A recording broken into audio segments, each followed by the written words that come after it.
12 songs. Every single one turned 60 this year, and if I hummed the opening 4 notes of any of them right now, you'd finish the melody before I got to the 5th. Been replaced, yeah, as I walk this land. That's what 1966 did.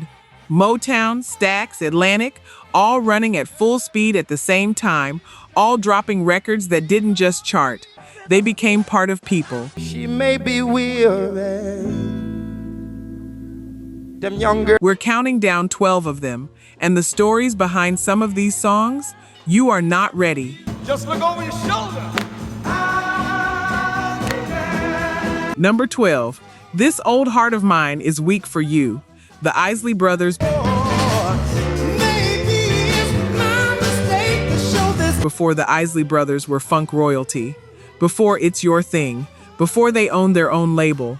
Before Ernie's guitar became the sound of an era. They had exactly one shot at Motown. One record that could make the whole thing work. And Ronald Isley sang it like the world was watching. This Old Heart of Mine was a hit for the Isley Brothers during their brief tenure on Motown's Tamla label, January 1966. It peaked at number 12 on the pop chart and number 6 on R&B.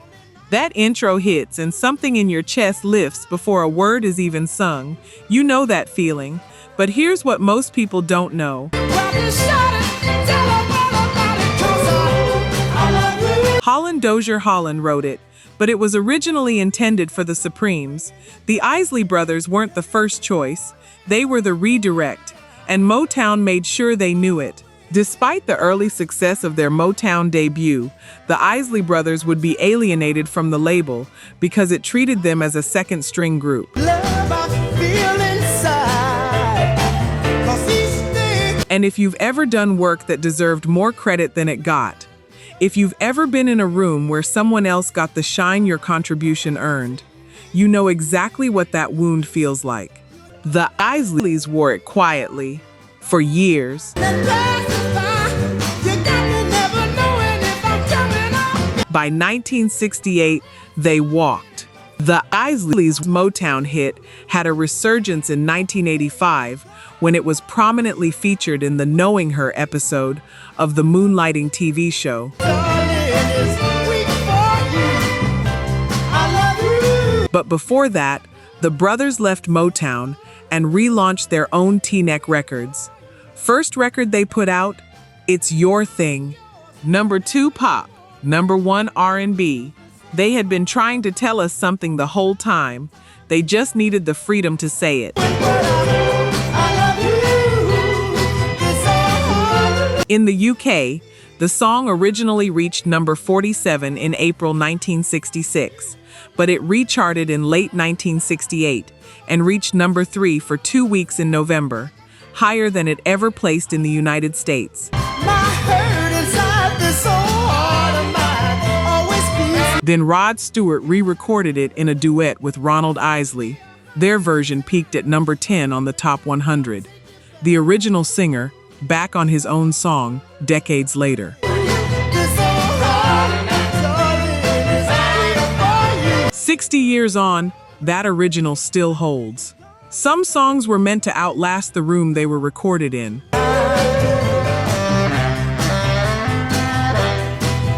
Number 11, Mustang Sally, Wilson Pickett. Mac Rice. Sir Mac Rice had been in the Falcons alongside Wilson Pickett, same group, real ones. So this isn't just a cover story, this is a bandmate song that a bandmate heard, claimed, and made immortal. Mustang Sally is a rhythm and blues song written and first recorded by Mac Rice in 1965. Rice wrote it as Mustang Mama, inspired by a conversation about cars. Della Reese's drummer wanted a Ford Mustang instead of a Lincoln Continental. That's the most specific creative origin in soul music. But the title changed. And here's how. His publisher brought Rice by Aretha Franklin's house, and he sang some of the song for her. Aretha suggested he change the title to Mustang Sally to better suit the chorus. Aretha Franklin named that song. If you've ever thought the title fit perfectly, it's because the right person made the call.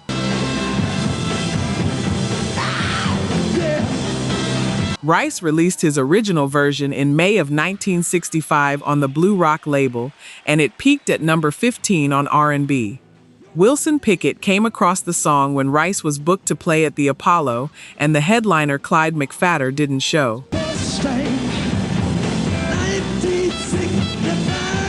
Rice called his old bandmate Pickett, who performed in McPhatter's place. When Pickett heard Rice perform Mustang Sally, he decided to record it himself. They took it to Fame Studios in Muscle Shoals, got the take, and then the tape flew off the reel and shattered across the floor. Producer Tom Dowd cleared the room and told everyone to return in half an hour. Dow pieced the tape back together and saved what became one of the coolest songs of the decade.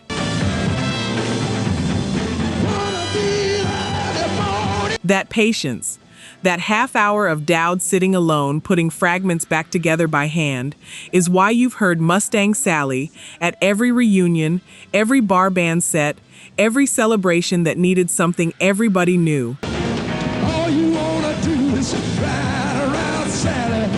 Pickett's version climbed to number 6 on the R&B charts and number 23 on the pop charts.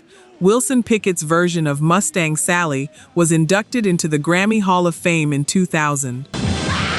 Yeah! Real talk, only 9% of you are subscribed. That hurts. We're spending hours digging through archives, fact-checking every detail, bringing these stories back to life.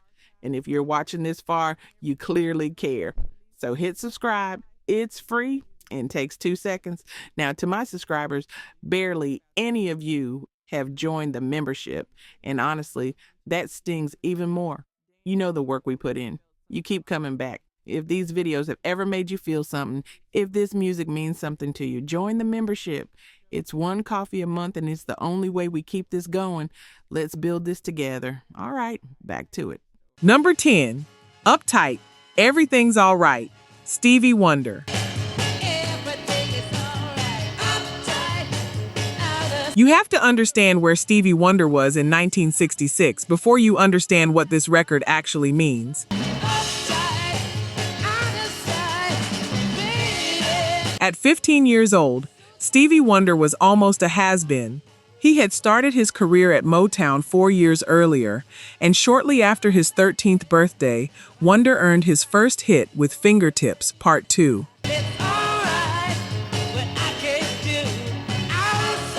But Wonder and Motown had a tough time replicating its success, and it got harder. By 1965, as Wonder turned 15, his career faced uncertainty. His voice was changing amid puberty, leading to fewer hits and discussions at Motown about potentially ending his contract. Berry Gordy told songwriter Sylvia Moy he'd keep Wonder in the Motown fold if she could come up with a hit. Moy had Wonder play her different song ideas, but she wasn't impressed with any of them. Pressing to make sure he didn't have anything else, Wonder reluctantly played her something he'd been working on, a fragment where he sang, "Everything is all right, uptight." Moy liked what she heard and helped him develop it with Henry Cosby. And here's where it gets remarkable. On the day of the recording, Moy had completed the lyrics but didn't have them in Braille for Wonder to read, and so sang the song to him as he was recording it. She sang a line ahead of him, and he simply repeated the lines as he heard them. The result hit number 3 on the U.S. Billboard Pop chart in early 1966, reaching the top of the R&B chart for 5 weeks. He went from What Happened to That Kid to That Kid Runs This in one record. Co-written by a 15-year-old who had been on the verge of getting let go, and delivered while a songwriter whispered lyrics into his ear in real time. And if you've ever been in a stretch where nothing was landing, where the thing you were supposed to be great at just wasn't working, and then one day something clicked and you felt yourself come back, that song carries that exact feeling. Put it on at a summer cookout and watch what happens to the room. Stevie Wonder built that feeling into the groove at 15. You feel it 60 years later. Number 9. What Becomes of the Brokenhearted? Jimmy Ruffin. This song was written for the Spinners. But for me they come tumbling down. The tune was written by William Weatherspoon, Paul Reiser, and James Dean, and the recording was produced by Weatherspoon and William Mickey Stevenson. And a piece of mind, help me, please. Composers Weatherspoon and Reiser and lyricist Dean had originally written What Becomes of the Brokenhearted with the intention of having the Spinners record it. Jimmy Ruffin stumbled upon the track while the writers were working with it. Really, it was written for another group, he admitted later. The roots of love grow all around. At the time, we were all hustling for material, so I walked up on the guys with the song. He said, "Who's the song for?" And they told him the Spinners. And he said, "I think I could do it a little bit better." He told them to let him try, and they did. He was right. But before you get to the song, you need the other story. Jimmy Ruffin was offered the opportunity to join the Temptations to replace Elbridge Bryant. However, after hearing his brother David, they hired him for the job instead, so Jimmy decided to resume his solo career. Just to find someone to care. I'll be looking every day. 2 brothers, 1 seat. Jimmy said no, David said yes, and so David Ruffin became the lead voice on My Girl, and the group that became the most celebrated in Motown history. For someone's love, that's such a growing need. The week What Becomes of the Brokenhearted peaked at number 7 on the Hot 100. His brother David's group, The Temptations, were at number 37 with Beauty Is Only Skin Deep, and David Ruffin was the lead singer. All that's left for me is an unhappy ending, baby. 2 brothers, same chart, different songs, same dream, followed 2 different ways. If you've ever walked away from something, not because you had to, but because it didn't feel like the right fit, and then watch somebody else build something extraordinary in the space you left behind, you know the quiet complexity of that. But for me, they come tumbling down. Not bitterness exactly, something harder to name. What Becomes of the Brokenhearted remains one of the most revived of Motown's hits. And a piece of mind, help me, please. Jimmy Ruffin died in 2014. That voice, that particular dignified heartbreak, it's still here.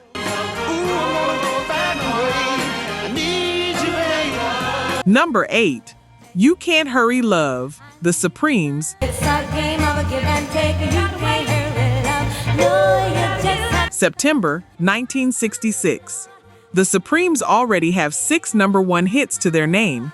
Here comes number 7. My heart, hard to break. No, I can't damn my life. You Can't Hurry Love topped the U.S. Billboard Hot 100 with the Supremes' 7th number 1 hit, topping the chart for 2 weeks from September 4th, and reaching number 1 on the Soul chart for 2 weeks. While it was sitting there, It was holding the Beatles' Yellow Submarine out of the top spot. The Supremes denied the Beatles a #1 in the United States. That's how much heat this record was carrying that fall. Someone to call mine, but Mama said you can't hurry love. No. But before it was a Motown record, it was a church song. Lamont Dozier recalled, "We were trying to reconstruct Come See About Me, and somehow it turned into You Can't Hurry Love." You just have to wait. She said love don't come easy. It was basically a gospel feel we were after. According to those close to the writers, Holland Dozier Holland wrote, You Can't Hurry Love for the Supremes, based on a soul gospel song written and sung by Dorothy Love Coates, You Can't Hurry God. She said just give it time, no matter how. That message, you can't force what's supposed to come, you have to wait for it, traveled from a sanctuary somewhere into Motown Studio A, and the whole world heard it on pop radio that September. Long it takes, but how many heartaches must I stand? The 1966 smash had the working title, This Is Where I Came In, before Holland Dozier Holland found the lyric they wanted. I don't know who made the change, but the right person made the right call. She said trust it, no matter how long. And if you had a mother or a grandmother who said something like that to you, baby, you just have to wait. You can't hurry, love.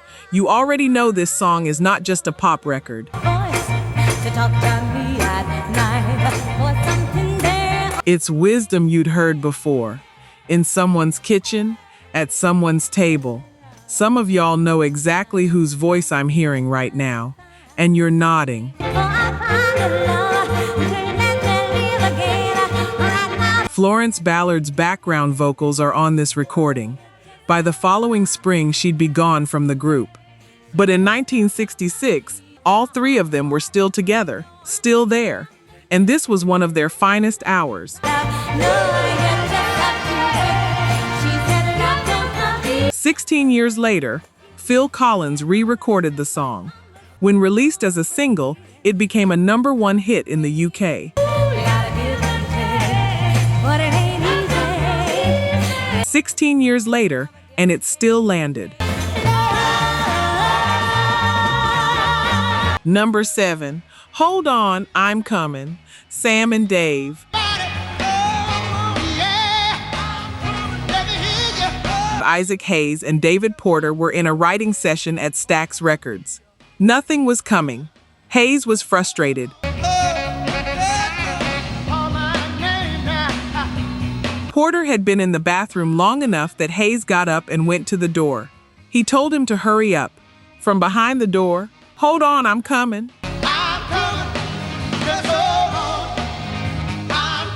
Porter ran out of the bathroom and told Hayes that Hold On, I'm Coming would be a great title for a song.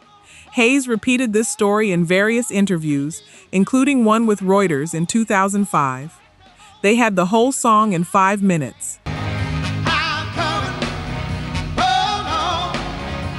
When the single came out, some radio stations objected to the suggestive title, resulting in quick re-recordings to Hold On, I'm A-Comin' to get it on the air. Didn't matter. By mid-June, the song was replacing James Brown's equally indelible It's a Man's World at #1 on the Soul Survey. A song born from a bathroom interruption, written in 5 minutes. And it knocked the godfather of soul off the top of the chart. I know, you cannot write this. Booker T and the MGs built the instrumentation behind them, the sparkling work of Stax's in-house band. And if you've ever been in a room when that groove hits the speakers, when that two-step shuffle comes through and everything in the room changes, you know why it climbs so fast. That record doesn't ask you to move, it informs you that you're already moving. The duo did not speak to each other off stage for almost 13 years throughout the 1970s. They would often break up, show up separately to gigs, require separate dressing rooms, and communicate only through intermediaries, and then walk out onto the same stage and perform like one person. That discipline doesn't have a proper name. Samuel Moore, who passed away in 2025, confirmed the estrangement. Dave Prater, who died in a car crash in 1988, never got to see how far the record traveled. That song made the Blues Brothers. It made every stadium. It made 60 years without losing a step.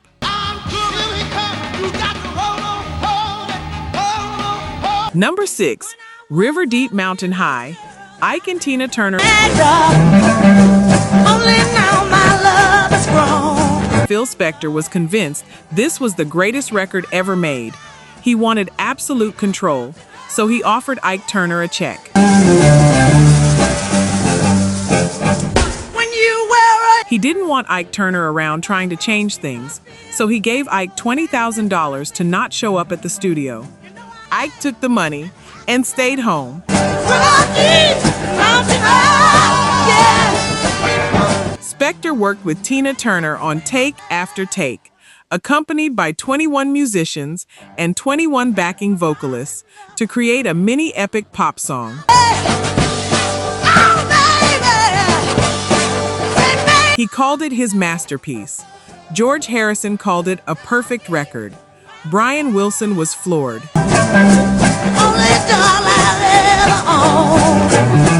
And when River Deep Mountain High was released in May of 1966, it was a hit in England and a total flop in America. The song peaked at number 88 on the Billboard 100 and number 3 in the UK. Number 88.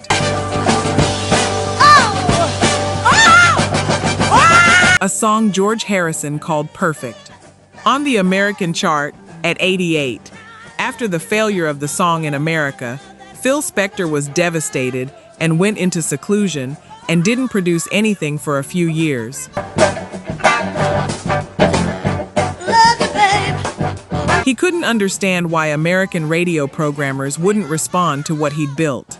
And Tina Turner, who had delivered an absolutely volcanic performance, watched the country she lived in turn away from the work she'd poured herself into. But here's what I keep coming back to about River Deep Mountain High. The American failure didn't erase it. It preserved it as something different, something sought out. A record people had to find. Rolling Stone put it at number 33 on its list of the 500 greatest songs of all time. Young boy, did you have a puppy? The single was inducted into the Grammy Hall of Fame, and Tina Turner went on to become one of the biggest artists in the history of music. The song that bombed at home ended up being evidence of exactly who she was. Number 5, Try a Little Tenderness, Otis Redding. It was first recorded on December 8, 1932, by the Ray Noble Orchestra, with vocals by Val Rosing. Ted Lewis and Ruth Edding had hits with it in 1933. Bing Crosby recorded it in January 1933 for Brunswick Records. A version appeared on Frank Sinatra's debut album, The Voice of Frank Sinatra, in 1946. A Depression-era pop standard. Quiet, crooning, gentle. And Otis Redding didn't want to touch it. His record company and friends urged him to record a version after he'd heard Sam Cooke's version, but he didn't like Cooke's version and reportedly thought it was a bit of a joke. Everyone kept hounding him to lay it down, and eventually he caved. She's waiting. Just Redding was backed on his version by Booker T and the MGs, and Stax staff producer Isaac Hayes worked on the arrangement. And what Otis did with a 1932 show tune, he didn't cover it. He dismantled it and rebuilt it from the ground up. Started at a whisper, ended in a fire. According to their drummer Al Jackson, this was the only song he ever played soft on, since they typically went for a hard driving sound. Otis Redding recorded the track on November 4th, 1966, and it was released before the year ended.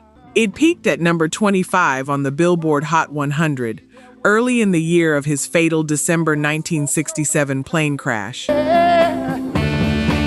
got to do is try. He never knew what it became.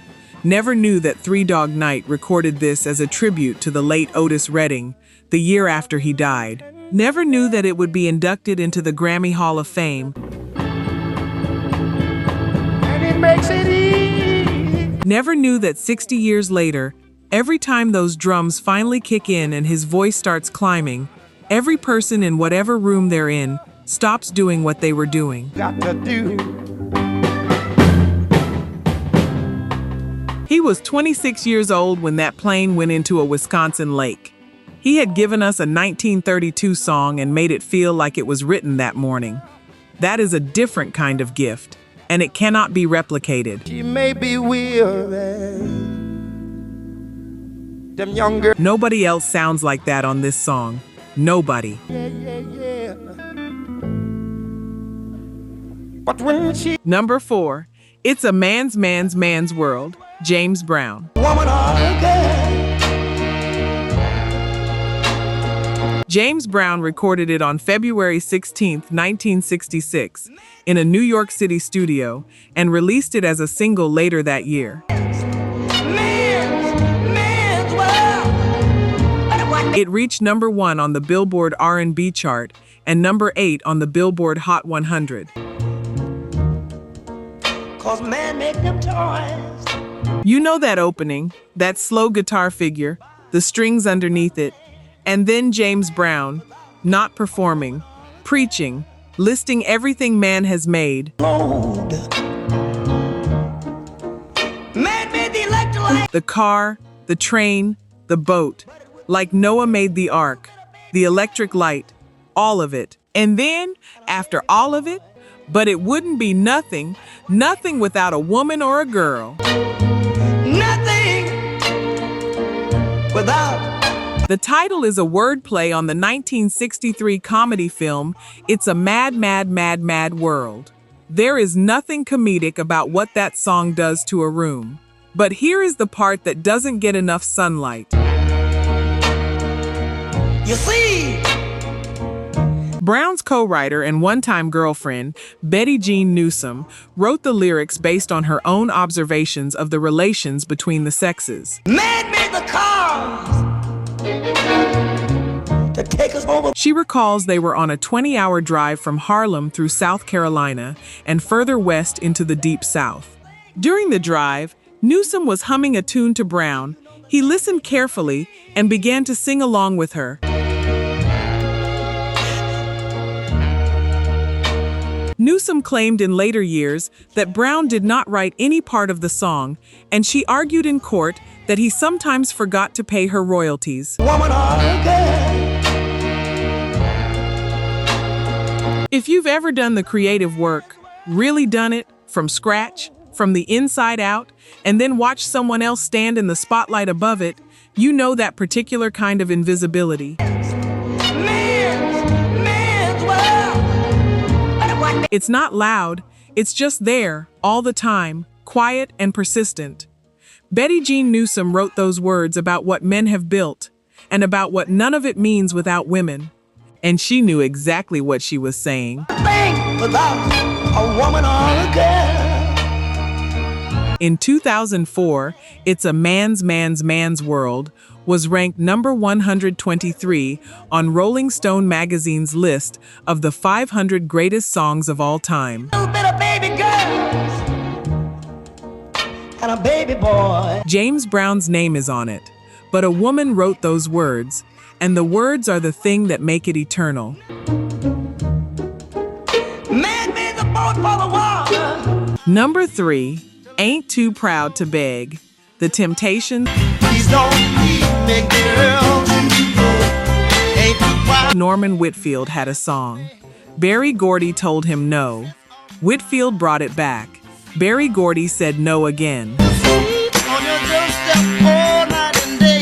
Just to keep. For the third recorded version of Ain't Too Proud to Beg, Whitfield had David Ruffin's lead vocal arranged just above his actual vocal range. As a result, the singer was forced to strain through numerous takes in order to get out all of the song's high notes. If we didn't keep you from walking out that door. By the end of the Ain't Too Proud to Beg recording session, recalls Temptation Otis Williams, Ruffin was drowning in sweat and his glasses were all over his face. That time, Berry Gordy said yes. Ain't Too Proud to Beg peaked at number 13 on the Billboard Pop chart and was a number 1 hit on the Billboard R&B charts for 8 non-consecutive weeks. And what it also did was result in Norman Whitfield replacing Smokey Robinson as the Temptations' main producer.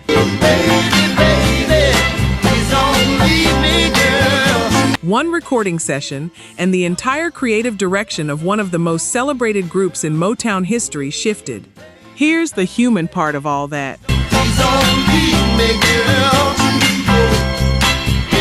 That moment, when a person is across from someone they love, and they've run out of strategy, out of pride, out of every other approach, and the only thing left is to say, I'll beg if I have to. I'm past the point of pretending I don't need you. You know what that costs. Not everybody gets to the begging stage. Some people hold on to their dignity. Some people don't. And David Ruffin sang both versions of that person in the same 3 minutes.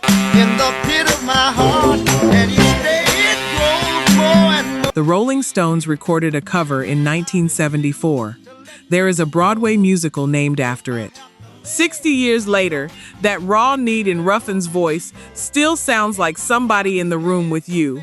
That's how real it is. Sweet darling, please don't leave me, girl. If you felt it, and if you're nodding right now, you know exactly what I mean. Then Ruffin sang it for you.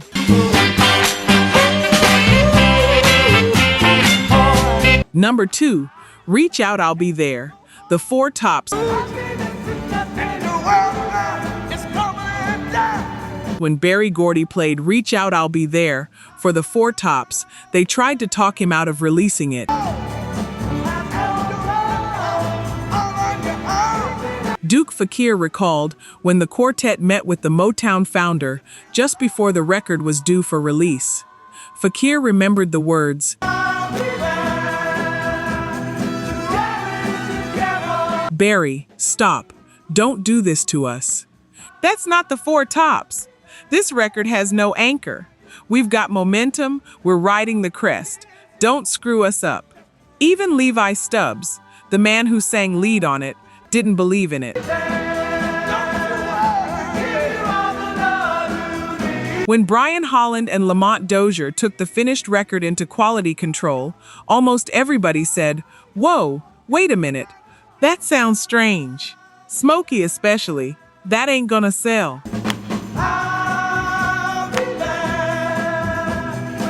Berry Gordy waited, played it one more time, and said, "Wait a minute, that sounds good.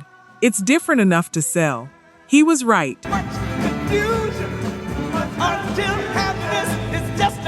Reach Out, I'll Be There was released on August 18, 1966, and made number 1 pop when it took over at the Hot 100 Summit. Its 2-week reign ended there, then it started another on the R&B register and a 3-week run at the UK Summit. The second Motown record ever to reach number 1 in the UK. The Four Tops denied every doubt and became something larger than any of them had imagined. For the recording, the writers and producers intentionally put Levi Stubbs at the top of his vocal range, according to Abdul Fakir,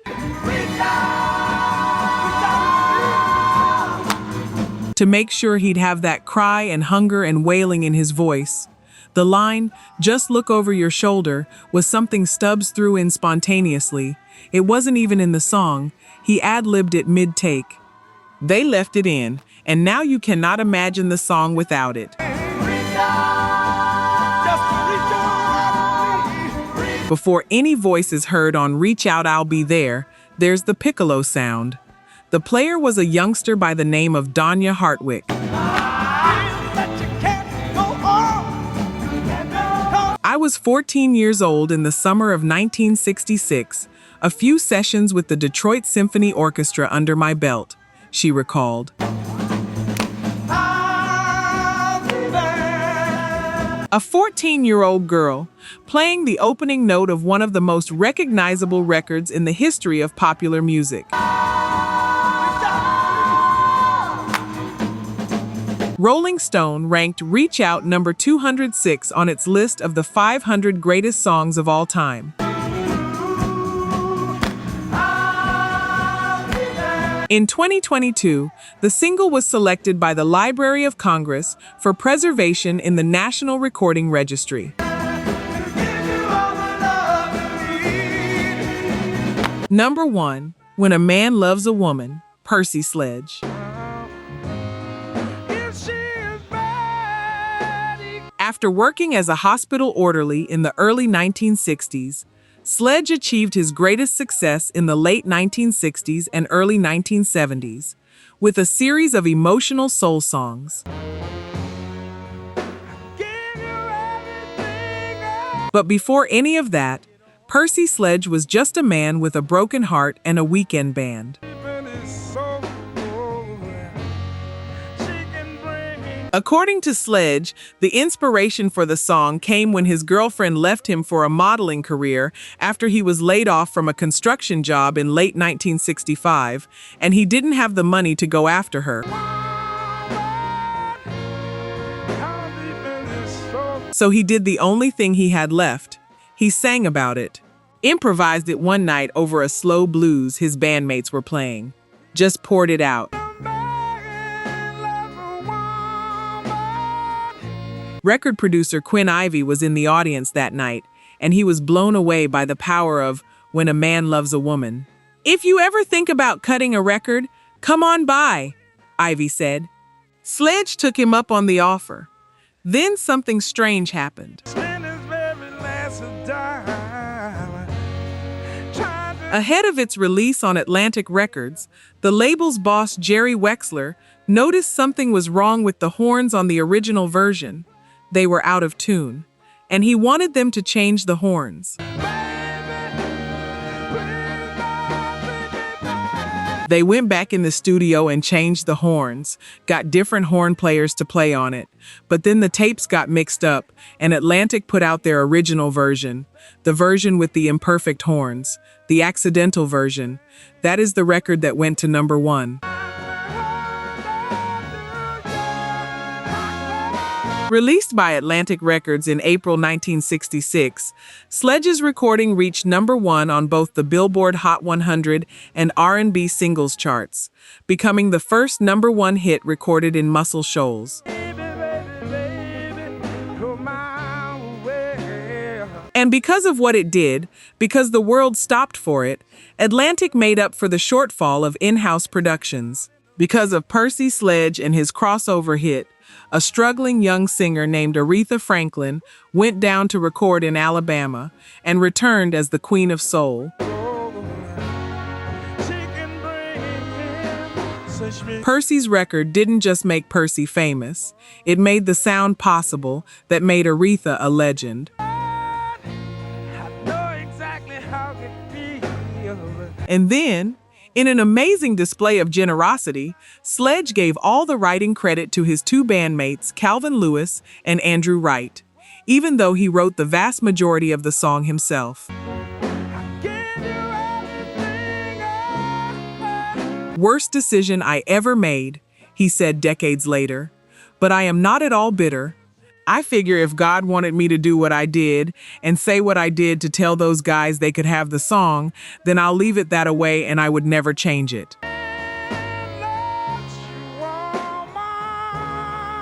A year after this song was released, Procol Harum used the unusual chord progression as the basis for their song, A Whiter Shade of Pale. Ranked number 53 on Rolling Stone's 500 Greatest Songs of All Time, Percy was inducted into the Rock and Roll Hall of Fame in 2005. Sledge died of liver cancer at his home in Baton Rouge on April 14, 2015, at the age of 74. And that song is still playing.